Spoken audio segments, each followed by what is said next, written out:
20th century poetry. The most striking thing in 20th century English literature is the revolution in poetic taste and practice. Various movements and changes had a great influence upon modern poetry. Though poets are often influenced by each other and sometimes share a common outlook, their style and the ways of writing differ from each other. So, modern poetry is essentially a private art form and it contains very much a story of individual poets. T.S. Eliot. He is one of the most remarkable of English poets. He had great influence of he had great influence on poetry for more than 40 years. He sees poetry and ceremony as forces that can give meaning into the emptiness and confusion of modern world. He gives great importance to the forces that make it possible for spiritual as well as physical life to continue. The Wasteland is Eliot's major work. It is very long and complex poem. The poem contains many old myths, literary allusions, languages, music, as well as different kinds of characters. There is spiritual dryness in the wasteland where renewal of life is impossible. The poem shows the emptiness and meaninglessness of modern life and modern world. Eliot sees the root cause of modern wars, unhappiness, and confusion is the people's inability to bring together the different areas of their experiences to make a complete and healthy whole. W. B. Yeats. He was without doubt one of the greatest English poets. By birth and temperament, he was the poet of the Irish traditions. Irish history, people, language, and nationalism are always in the mind of poet when he is writing, though the theme of his later poetry is universal. The use of simple and imaginary and the combination of magic and mystery also became characteristics of Yeats' great poetry. At times, we find the use of classical and Celtic mythology in his poetry. His later poetry uses plainer language in its description of human nature. Thomas Hardy. Hardy is regarded as a great English poet of this century. He wrote poetry throughout his long life and considered it more important than his novels. As a poet, he sets out to show the other side of common emotions. His poetry does not suggest that life is a better tragedy. Harry believes that life is hard and uncertain, but the man possesses the strength to tolerate its hardship and continues to struggle in life. His poetry shows great delight in the natural beauty of the world and at the touch of humor in events. Ha- Hardy describes human hardship and suffering by looking at them from a distance. Though his language is generally direct, at times it is loaded with the unusual words and sentences. Gerard Manley Hopkins. He was a poet of religious faith. He appears as a devout, humble Christian. The theme of his poetry is the relationship of man to God and the problem of suffering in a world created by God. In the brief the poetic development of Hopkins is the story of the development of a religious poet. Hopkins also appeals to his readers as a natural poet. He was a keen observer of nature. He regarded nature as an agent of the Lord. In order to use the rhythm in the most natural way, he developed his own rhythm called sprung rhythm. His work had a greater influence upon other poets. W. H. Warden. Oden is one of the most famous poets of the modern age. He was born in England and later in his life he went to stay in America. He mainly wrote his early poems in political and social themes. There are the poems of examinations of the contemporary English situation. Some of his poems directly deal with political events and their effects on people's life. The poems which he wrote in America are concerned very closely with the individual in contemporary organized society. He expresses a strong sense of the realities of everyday life. Dylan Thomas. He is a famous poet who was born and brought up in Wales. His language is not plain and simple. It is full of life, energy, feeling, and strength. Dylan Thomas's religious poetry sometimes attains the strength of the spoken Welsh words. His work praises and delights in natural forces. His purpose of writing was to touch and show people their own human feelings. Ted Hughes. Hughes' poetry is concerned with strong and violent forces of nature. He is influenced by D.H. Lawrence by making the animals and birds the subjects of many of his poems. The poet intends to express the human condition. Therefore, his animals are powerful as symbols. Hughes attempts to capture the mystery of life and experience of animal characterization. Robert Gray is one of the important poets of this century. Many of his poems are love poems. In such poems, he deals with as a central subject the relationship between man and woman. He shows how physical love between he shows how physical love between man and woman can bring back life into the world and the lost sense of innocence and wonder to human relationship. R.S. Thomas.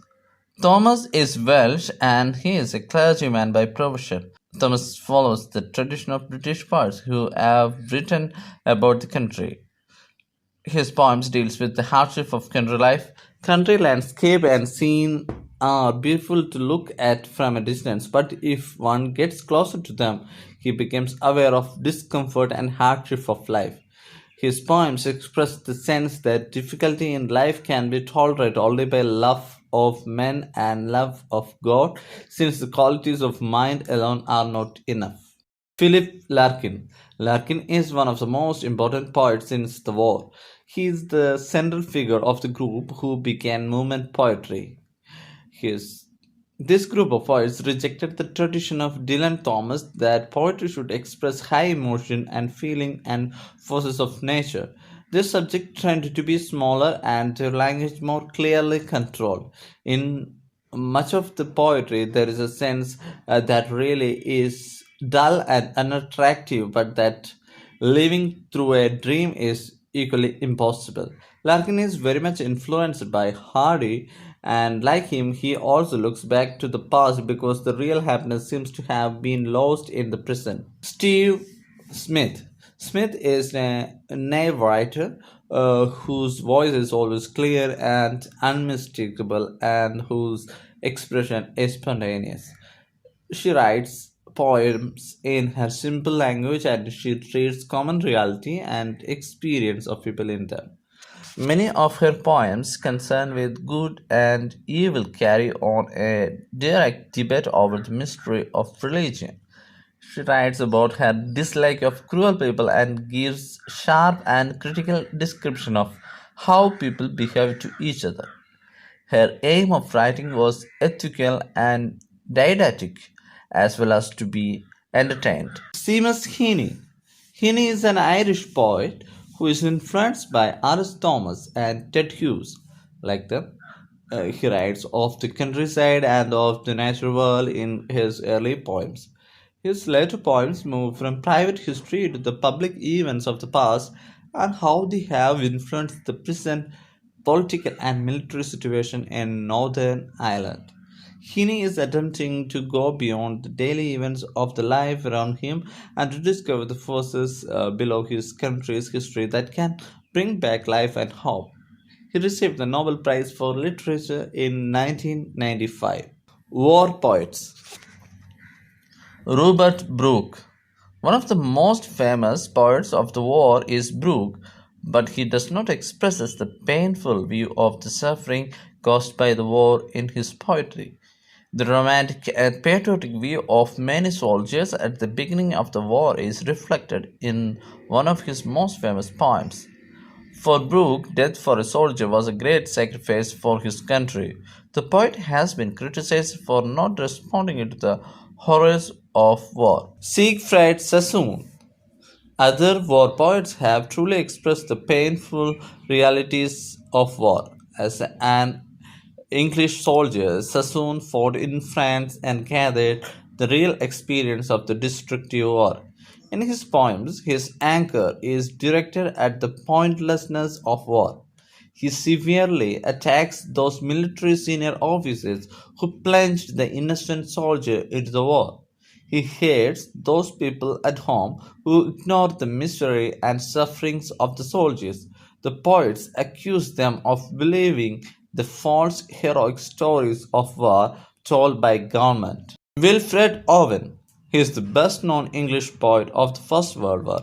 Like Sassoon, he describes the realities of war pain, horror, and the suffering of the soldier in his poem.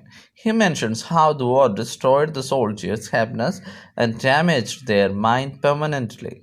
Owen did not accept the romantic and patriotic view of the war as Brooke did. Isaac Rosenberg, he belonged to a working class family and served as an ordinary soldier in the war. He had not received much formal education, so his experience of life in the war is different from other poets. This is reflected in the language of his poetry and in the events he describes. He did not follow the models and traditions of earlier poetry. He has used a new form of poetry to describe his new experience. His language has great life and energy. Conclusion. When the World War first came in 1914, the poets' minds were filled with heroic and nationalistic feelings. Their poems gave a romantic and patriotic view. Robert Brooke wrote representative poems giving a traditional view of war. His five war sonnets represent the romantic and enthusiastic feelings of the people, but in the later poems we see the sad realities of war. Siegfried Sassoon had fought in France and seen the death and destruction. In his poems, he expresses his anger towards the uselessness of war. He hated the patriotic people of England who just believed the government propaganda and were unknown about the sorrows and sufferings of the soldiers. He was himself wounded in the war in Europe. Wilfred Owen is the most popular poet of World War I. His poems show the danger, discomfort, and suffering of the soldiers in the trenches. They show how war harms the minds and happiness of the soldiers. In his poem Strange Meeting, he describes that even the enemy soldiers are human beings like them. In Disabled, he wrote about the soldiers disabled by war. He himself died in the war. Isaac Rosenberg came from a working class family and served as a common soldier during the war. His language was not so refined, but it had a great life and energy. The difficulties of trench life and the inhumanity of killing is described in his poems Break of Day in the Trenches and Dead Man's Dump. The poets of the World War II were very different. As many people had suffered the darker side of the life during after-war period, they did not have the same hope and enthusiasm. These poets often showed a sense of tiredness and a sense of helplessness. The language was also plain and simple. Some of the poets of World War II were Sidney Keys, Alan Lewis, Roy Fuller, and Keith Douglas.